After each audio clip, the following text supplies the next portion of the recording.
البتہ تحقیق بنائے ہم نے آسمانوں میں بڑے بڑے سیارے، اور مزین و خوبصورت کر دیا ہم نے آسمان کو دیکھنے والوں کے لیے،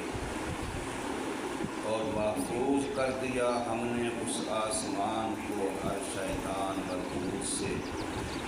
مگر وہ جو چوری کرتا ہے سننے کو، بس پیچھے لگتا ہے اس کے چمکتا ہوا انگارہ۔ اور زمین بچھا دیا ہم نے اس کو، اور ڈال دیے ہم نے اس میں بھاری بھاری پہاڑ، اور اگا دی ہم نے اس زمین میں ہر قسم کی چیزیں ایک اندازے کے مطابق، اور کر دیا ہم نے تمہارے نفع کے لیے اے انسانوں اس زمینوں میں معیشت کے اسباب، اور ایسے جانور جو نہیں ہو تم ان کو رزق دینے والے۔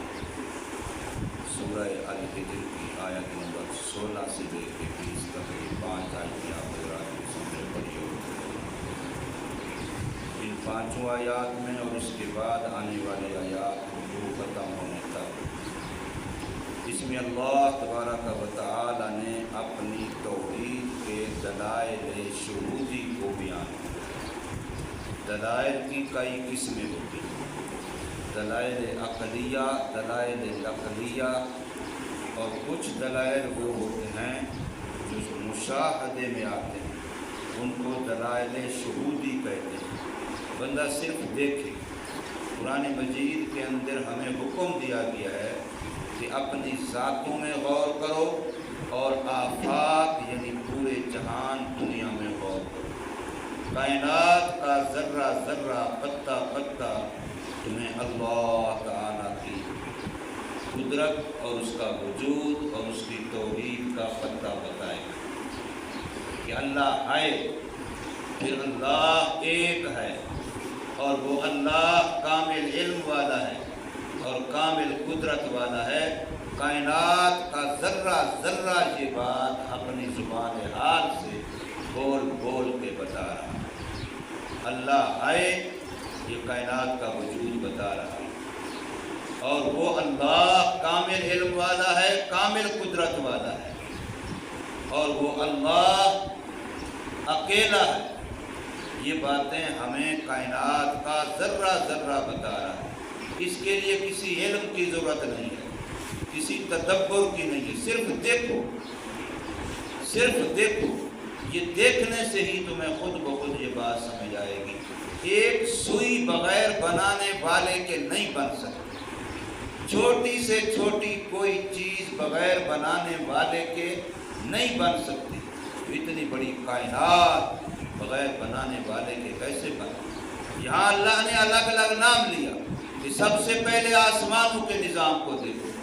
پھر سورج چاند کے نظام کو دیکھو، پھر سیاروں ستاروں کے نظام کو دیکھو، پھر زمینوں کے نظام کو دیکھو، پھر زمینوں سے اگنے والی چیزوں کے نظام کو دیکھو، پھر ان چیزوں کے اندر جو اللہ نے تمہارے لیے معیشت رکھی ہے اس کو دیکھو، پھر اللہ نے اس کے لیے جو آسمانوں سے بارش کا انتظام فرمایا ہے اس کو دیکھو۔ یہ ساری چیزیں ہمیں اللہ تعالیٰ کے وجود کی بھی، توحید کی بھی، اور اللہ کی کامل قدرت اور کامل علم کی بھی دعوت دے رہی ہے کہ اگر وہ اکیلا نہ ہوتا تو اس کے نظام میں کوئی اور ٹکراؤ پیدا کرتا۔ رات بنانی ہے کہ دن کرنا ہے، فلاں کو مارنا ہے کہ جلانا ہے، اس کو بیٹا دینا ہے کہ بیٹی دینی ہے، اس کو بیمار کرنا ہے کہ تندرست کرنا ہے۔ اگر 2 خدا ہوتے، زیادہ خدا ہوتے، تو کبھی تو سورج کے نظام میں اختلاف آتا، کبھی تو رات کے نظام میں بگاڑ آتا، کبھی دن کے نظام میں کوئی اور اونچ نیچ آتا۔ جب سے بنا اب تک ایک ہی سمت پہ چل رہا ہے، تو اس کا مطلب چلانے والی ذات ایک ہے۔ اگر دوسری ہوتی تو پھر نظام کے اندر، اس لیے فرمایا لَوْ كَانَ فِيهِمَا آلِهَةٌ إِلَّا اللَّهُ لَفَسَدَتَا۔ یہ زمین و آسمان کا نظام بگڑ چکا ہوتا ہے۔ اس نظام کا صحیح ہونا بتلاتا ہے کہ اللہ ایک ہے، اور اسی سے علماء نے یہ بات بھی لکھی کہ جس خاندان کا سربراہ ایک ہو،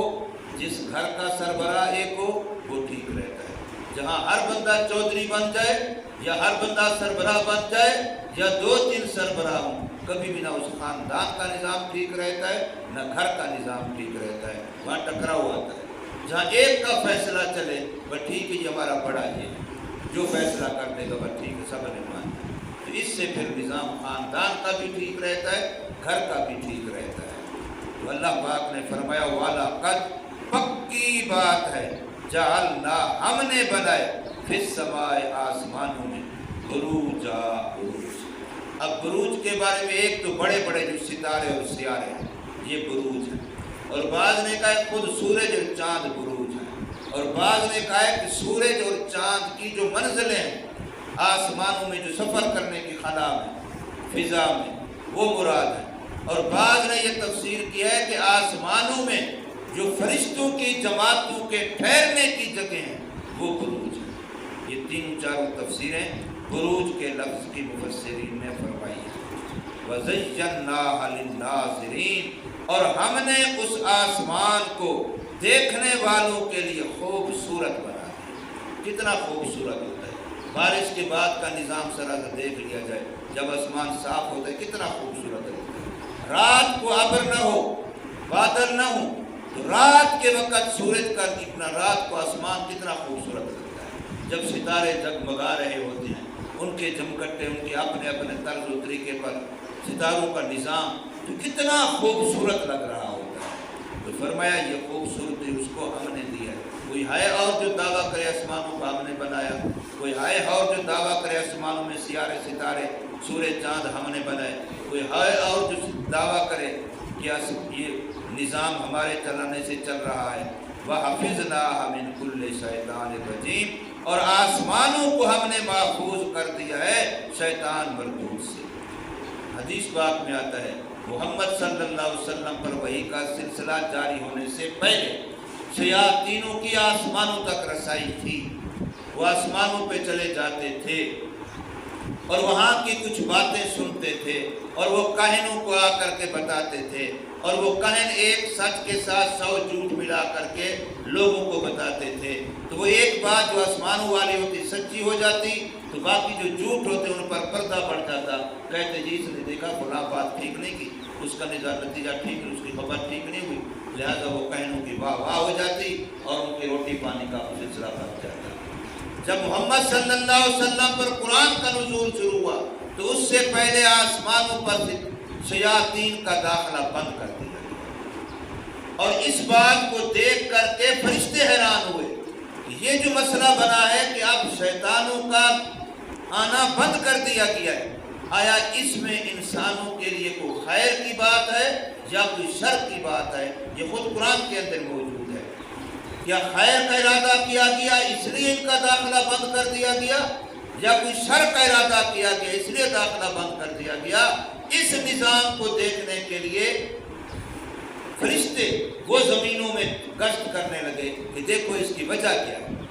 اور جس وقت گشت کرتے کرتے انہیں حضور صلی اللہ علیہ وسلم سے طائف اور مکہ کے درمیان ایک جگہ پر حضور صبح کی نماز یا تہجد کی نماز پڑھ رہے تھے، تلاوت کر رہے تھے، اور اس وقت ان جنوں نے، فرشتوں نے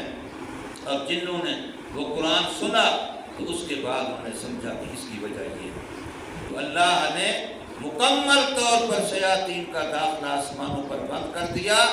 اور فرمایا کوئی اگر شیطان اوپر جانے کی کوشش کرے گا تو اس کو چمکتا ہوا ستارہ آگ کے انگارے کی طرح شعلہ بن کے لگے گا۔ کبھی آپ غور کریں، بیٹھے کھلے فضا میں آسمان پر بیٹھے ہوں تو کئی دفعہ آپ کو آسمان پر ستارہ ایسا جاتا ہوا نظر آئے گا جیسے میزائل جا رہا، اور کچھ دیر کے بعد جا کے غائب ہو جائے گا۔ اور فرمایا کہ شیطانوں کا داخلہ تو بند ہو گیا۔ اللہ کا نظام آسمانوں کا یہ ہے کہ اللہ انتظامی امور جو تکوینی عالم ہے، ہمارا نظام 2 قسم کا ہے، تشریعی نظام یہ انسانوں کے ذمہ ہے، اللہ نے شریعت کا نظام انسانوں کے حوالے کیا، اور اس کے علاوہ جو تکوینی نظام ہے وہ تکوینی نظام اللہ نے ملائکہ کے حوالے کیا ہے، اور اس میں اللہ تبارک و تعالیٰ زیادہ تر فرشتوں کو استعمال کرواتے ہیں، لیکن نہ اللہ تشریعی نظام میں انسانوں کے محتاج ہیں اور نہ تکوینی نظام میں ملائکہ کے محتاج ہیں۔ وہ اس کا کرم ہے کہ ہمیں قرآن کی حفاظت کے لیے استعمال کر دیتے ہیں، ہمیں دین کے کسی مسئلے کے لیے استعمال کروا رہے ہیں، یہ اس کا کرم ہے۔ ورنہ اللہ پاک اپنے دین میں بھی کسی کا محتاج نہیں ہے۔ اور فرشتوں کو جو بارش کے نظام میں، روزی کے نظام میں، روح نکالنے کے نظام میں، حفاظت کے نظام میں، پہاڑوں کے نظام میں فرشتوں کو استعمال کر رہے ہیں تو وہ بھی اس کا کرم ہے، ورنہ اللہ پاک اس میں بھی فرشتوں کا محتاج نہیں ہے۔ تو اللہ تبارک و تعالی نے فرشتوں کے اس تکوینی نظام کا، اللہ کا انداز یہ ہے کہ جب تکوینی طور پر کوئی حکم دینا ہوتا ہے تو اللہ اپنے ایک انداز میں اپنے عرش کے فرشتوں کے سامنے پیش کرتے ہیں۔ عرش والے 7ویں آسمان کے والوں کے سامنے، 7ویں آسمان والے 6ٹھے آسمان والوں کے سامنے، یوں نیچے کو وہ حکم تدریجاً آتا ہے، اور اس وقت پھر شیاطین، جس وقت آخری آسمان میں حکم نے آنا ہوتا ہے تو شیاطین کوشش کرتے ہیں کہ وہاں سے کچھ ہم سن لیں، اچک لیں، اور جب وہ سننے اچکنے کی کوشش کرتے ہیں تو سنتے ہی پھر وہ آگے دوسرے کو غصہ ڈالتے ہیں اور اس کو شہاب مبین ہلاک کر دیتا ہے۔ وہ آگ کا بگولا، وہ سیارہ، وہ اس کو ہلاک کر دیتا ہے جس نے سنا، لیکن بسا اوقات وہ خبر آگے دے چکا ہوتا ہے اور وہ خبر کہنوں تک پہنچا دی جاتی ہے، اور کہن اس آدھی ادھوری خبر میں اور کئی جھوٹ ملا کر کے دنیا میں مشہور کرتے ہیں کہ ایسا ہونے والا ہے، پیشن گوئیاں کرتے ہیں، آگے کی خبریں دیتے ہیں۔ اور اس میں کیا اللہ کی حکمتیں ہیں، ورنہ اللہ اس کا دروازہ بھی بند کر سکتا تھا۔ تو اس میں اللہ کی بے شمار حکمتیں ہو سکتی ہیں، جیسے خود شیطان کے بنانے میں اللہ کی کیا حکمت ہے، شر کے پیدا کرنے میں اللہ کی کیا حکمت ہے، جیسے اس کی وہ حکمتیں خود جان کر، اسی طریقے سے اس میں بھی اس کی یقیناً کوئی نہ کوئی حکمتیں ہیں۔ تو فرمایا کہ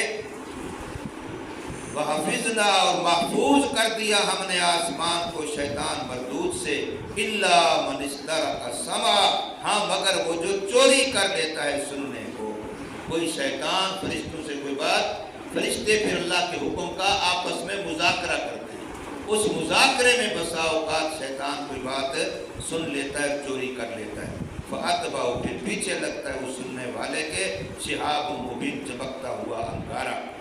وَالْأَرْضَ، اور زمین ہم نے ہی اس کو بچھا دیا، پھیلا دیا، اور پھر وَأَلْقَيْنَا فِيهَا رَوَاسِيَ، اور ہم نے اس میں بھاری بھاری پہاڑ رکھ دیے تاکہ یہ زمین ہلے نہیں اور انسان کے نظام زندگی میں فرق نہ آئے۔ وَأَنبَتْنَا فِيهَا مِنْ كُلِّ شَيْءٍ، اور ہم نے اس زمین کے اندر اتنی چیزیں پیدا کر دیں جن کی کوئی حد و شمار نہیں ہے، لیکن ہر چیز کی پیداوار ہر سال، ہر سیزن میں ایک خاص اندازے کے مطابق ہوتی ہے۔ اس سال گندم کتنا پیدا ہونی ہے، چاول کتنا پیدا ہونا ہے، چنا کتنا پیدا ہونا ہے، فلاں اناج، فلاں پھل کتنا پیدا ہونا ہے، یہ اللہ کی طرف سے فیصلہ ہوتا ہے، اس کے مطابق دنیا میں زمین میں چیز پیدا ہوتی ہے۔ وَجَعَلْنَا لَكُمْ فِيهَا مَعَائِشَ، اور فرمایا انسانوں تمہارے فائدے کے لیے ہم نے اس میں اسباب معیشت پیدا کر دی۔ جتنی انسان کی زندگی کی ضرورتیں ہیں اللہ نے وہ ساری ان کے اسباب پیدا فرما دیے ہیں۔ وَبَلْ لَسْتُمْ لَهُ بِرَازِقِينَ، اور ایسی بہت ساری اور اللہ نے مخلوقیں بنائی جو کام تو انسان کے آتی ہیں لیکن ان کی روزی اللہ دیتی ہے۔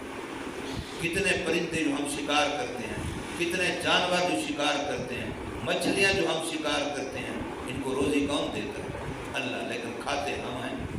استعمال ہم کرتے ہیں۔ یہ درختوں سے جو کچھ کرتے ہیں، درختوں کو روزی کون دے رہا ہے؟ زمین سے اللہ ان کو بڑا کر رہا ہے۔ جو فصلوں سے ہم روزی کھاتے ہیں، یہ ساری چیزیں پھلوں سے بنا اللہ رہا ہے۔ کتنی وہ ہیں جو جنگلی طور پہ انسان کے عمل کا دخل بالکل ہے ہی نہیں، لیکن استعمال ان کو انسان کر رہا ہے اور پال ان کو اللہ رہا ہے۔ فرمایا اور بہت ساری چیزیں ہم نے زمین سے ایسی بنائی ہیں جو تم ان کا روزی دینے والے نہیں ہو، ان کا روزی ہمارے ذمہ ہے لیکن ان سے فائدہ تم اٹھاتے ہو۔ اللہ تبارک و تعالی ہمیں سمجھ نصیب فرمائے، عمل کی توفیق۔